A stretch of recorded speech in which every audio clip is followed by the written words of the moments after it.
matin avec Yves Calvi. Il est 7h42, excellente journée à vous tous qui écoutez RTL. Alba Ventura, vous recevez donc ce matin la présidente du Conseil régional d'Île-de-France, Valérie Pécresse. Bonjour Valérie Pécresse. Bonjour. Alors vous annoncez officiellement ce matin que vous êtes une nouvelle fois candidate à la région Île-de-France. Pourquoi ? Je suis à nouveau candidate parce que je veux tenir le cap. Tenir le cap pour la région, des valeurs de la République, de l'autorité et de l'efficacité. Vous le savez, la région, elle traverse d'immenses turbulences, à la fois économiques, sociales, mais aussi sécuritaires, républicaines. Et donc, il y a un immense besoin de protection et puis aussi d'action pour se relever plus fort de la crise. Mais vous êtes candidate pour un nouveau mandat ou pour gagner votre ticket pour la présidentielle ? Moi, ma priorité et l'enjeu aujourd'hui pour la région Île-de-France, je l'ai dit, c'est de se relever plus fort de la crise. C'est aussi d'empêcher que cette région tombe aux mains d'une alliance de la gauche et de l'extrême gauche avec des sympathies indigénistes, islamo-gauchistes décroissantes. Ce serait fatal pour la région et ce serait fatal pour le pays. Mais est-ce que si vous êtes élue, vous engagez à rester 5 ans présidente de la région ?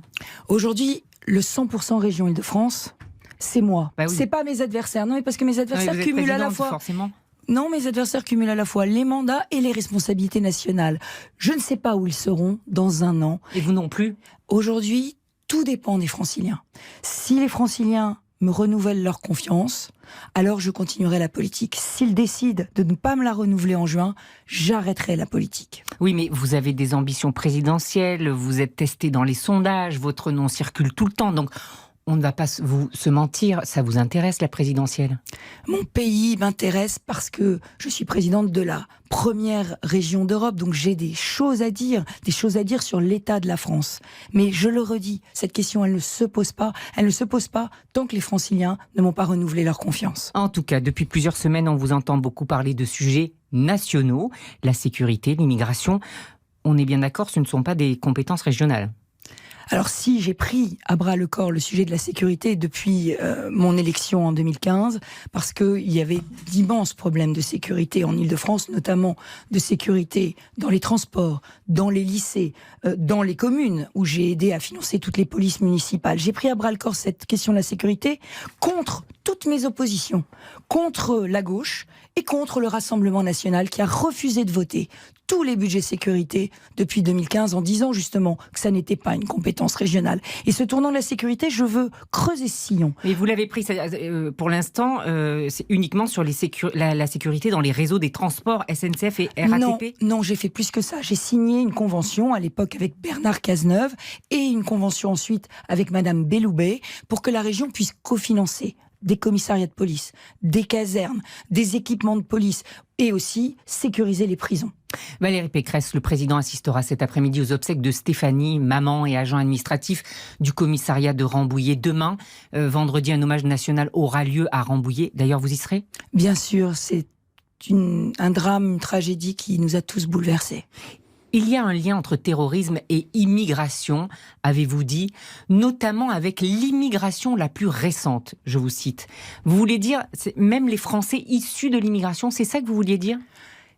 Il y a un lien entre terrorisme et immigration, ça ne sert à rien de détourner la tête. Immigration incontrôlée, avec des personnes qui rentrent en France pour commettre des attentats, mais aussi intégration ratée. Et on doit se poser cette question. Comment se fait-il que des Français issus de l'immigration grandissent avec au cœur la haine de la France ? Comment ne leur avons-nous pas donné l'amour de la France ? Eh bien, je vais vous le dire, Madame Ventura. Moi, je crois qu'on ne peut pas déconstruire l'histoire de France. Qu'on ne peut pas déconstruire l'histoire de France, qu'on doit porter la fierté nationale dans nos écoles, dans notre vie quotidienne. Parce que c'est cette fierté nationale qui cimente un peuple et c'est elle qui permet l'intégration. Comment on fait ça ? Eh bien, je crois en travaillant vraiment sur les valeurs éducatives et en cultivant dans la façon dont nous apprenons l'histoire de France, un roman national. C'est ce que font tous les pays qui nous entourent, tous les grands pays qui nous entourent, les États-Unis, la Chine, la Russie. Ils écrivent un roman dans lequel les pages lumineuses sont mises en valeur. C'est Emmanuel Macron qui déconstruit l'histoire pour vous ? Qui nous rend tous fiers et qui nous permet de faire nation. C'est Emmanuel Macron qui déconstruit l'histoire pour vous ? Je crois qu'une partie de la gauche a une très lourde responsabilité dans le fait qu'on a été dans une culture de la repentance. C'est la repentance, gauche ou c'est Emmanuel Macron ? de la repentance permanente, de la repentance permanente. Et moi, je n'ai pas aimé que le président de la République aille dire sur un média américain qu'il fallait déconstruire l'histoire de France. Quand on dit déconstruire, j'entends démolir. Il ne faut pas déconstruire. Un président doit incarner la fierté française. La tribune de généraux dans le magazine Valeurs Actuelles contre le délitement de notre pays a fait beaucoup de bruit. D'ailleurs, des sanctions vont tomber. C'est ce qu'annonce le général Lecointre dans le journal Le Parisien aujourd'hui en France. 8000 soldats l'ont signé quand même. Quand ils appellent au soulèvement contre l'islamisme, quand ils dénoncent le laxisme de ceux qui ne protègent pas les valeurs civilisationnelles de la France, c'est le fond ou c'est la forme qui pose problème ?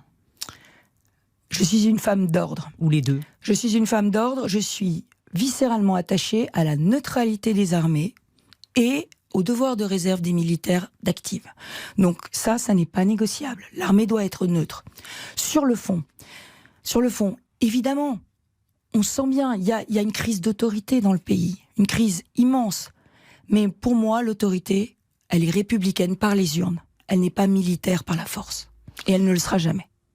Valérie Pécresse, le président Macron prend la parole demain matin dans la presse quotidienne régionale. On y verra peut-être plus clair sur les semaines qui viennent, la levée progressive des restrictions. Qu'attendez-vous qu'il nous dise ? J'attends aujourd'hui l'élargissement de la vaccination. Pourquoi ? Parce que nous savons bien que nous sommes dans une course contre la montre entre les variants et les vaccins. Et aujourd'hui, il y a plus de vaccins disponibles, mais il y a encore trop de stocks. Et je crois qu'il faut élargir les publics, les tranches d'âge qui peuvent se faire vacciner pour créer un effet d'entraînement vers la vaccination. Je ne peux pas admettre que des médecins m'appellent en me disant « il me reste des vaccins », des mères m'appellent, ils me disent « il reste des vaccins », il faut aller plus vite dans le déconfinement, et c'est aussi une nécessité économique et sociale. Ce que fait à Cannes David Lisnard, il vaccine à partir de 40 ans sans avoir demandé l'autorisation à qui que ce soit, ça va dans le bon sens ? J'allais dire, je ne sais pas si ça va dans le bon sens, mais c'est du bon sens. C'est du bon sens quand il reste des doses le soir, il faut vacciner. Il faut vacciner tous ceux qui ont le souhait de se faire vacciner. Et je vous assure que ça créera un effet d'entraînement. Il y a encore aujourd'hui, malheureusement, un peu de défiance vis-à-vis des vaccins. Si on laisse tous ceux qui ont envie de se faire vacciner, y compris peut-être des figures un peu d'exemplarité, alors il y aura un effet d'entraînement. Quand on est éligible à l'AstraZeneca et que l'on refuse ce vaccin, est-ce que vous dites on va vous orienter vers un autre vaccin ou est-ce que vous dites tant pis pour vous ? C'est une question qui est très difficile. Je ne crois pas qu'on puisse vacciner de force quiconque. Mais effectivement, aujourd'hui, les AstraZeneca sont disponibles et les Pfizer sont réservés à des publics prioritaires. Donc, pour l'instant, il faut respecter les règles. Le passeport vaccinal, c'est indispensable ? Absolument. Le passeport sanitaire est indispensable. Il est indispensable parce que la France est un très grand pays touristique. Nous avons des centaines de milliers d'emplois qui dépendent de la réouverture de nos frontières. Et donc, ça veut dire qu'il va falloir pouvoir, pour revivre normalement, pouvoir offrir des garanties sanitaires à tous ceux que nous devons accueillir pour que rouvrent nos restaurants, nos hôtels, nos lieux de culture et nos lieux sportifs. Alors la santé n'est pas non plus une compétence régionale, mais crise du Covid oblige, toutes les régions s'en sont saisies. Vous avez l'idée de mettre en place, vous, une mutuelle en région Île-de-France ? Une mutuelle pour qui ? Oui. La santé n'est pas une compétence régionale, mais comme vous l'avez dit, nous l'avons prise à bras-le-corps, notamment sur les sujets de la désertification médicale, sur le sujet de la formation des infirmières, puisque nous allons former 3000 infirmiers supplémentaires dès l'année prochaine.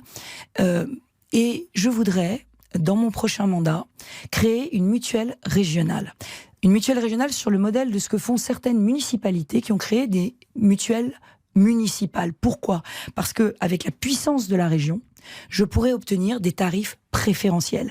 Et vous le savez aujourd'hui, il y a énormément de Français qui voient augmenter leurs tarifs de mutuelle. Et avec la crise Covid, beaucoup de Français se sont retrouvés dans des situations de santé très préoccupantes. C'est pour qui? Ça s'adresse à quel public? Alors, ça ne s'adressera pas ni aux salariés ni aux fonctionnaires, parce que vous savez que la loi oblige désormais à prendre la mutuelle de son employeur. Mais ça s'adressera à tous ceux qui sont dans des situations plus fragiles, plus précaires, les retraités, les étudiants, les indépendants et les demandeurs d'emploi. Vous êtes devenu écolo. J'ai vu dans vos propositions que vous voulez faire un RER vélo, c'est des pistes partout à vélo, un plan vélo en Ile-de-France. C'est Anne Hidalgo qui vous a refilé le virus? Je crois que la vraie écologiste, c'est moi. La vraie écologiste, c'est moi parce que je défends depuis toujours une écologie du faire et une écologie des solutions. La prime vélo de 500 €, c'est la région. Véligo, 20 000 vélos en location longue durée, c'est encore la région Île-de-France. Pardon de dire que par rapport à l'échec de Vélib, le succès de Véligo montre que peut-être effectivement ceux qui parle le mieux du vélo, c'est la région. Et nous allons faire mieux, parce que vous savez qu'il y a des coronapistes aujourd'hui, c'est des petits bouts de pistes. Nous allons faire le RER vélo, c'est-à-dire des lignes de vélo qui suivront les tracés des RER et qui permettront vraiment de couvrir toute l'Île-de-France à vélo. Alors, les écolos de la région, et notamment Julien Bayou, la tête de liste des Verts en Île-de-France, vous accusent de faire campagne avec le logo de la région, autrement dit avec l'argent public.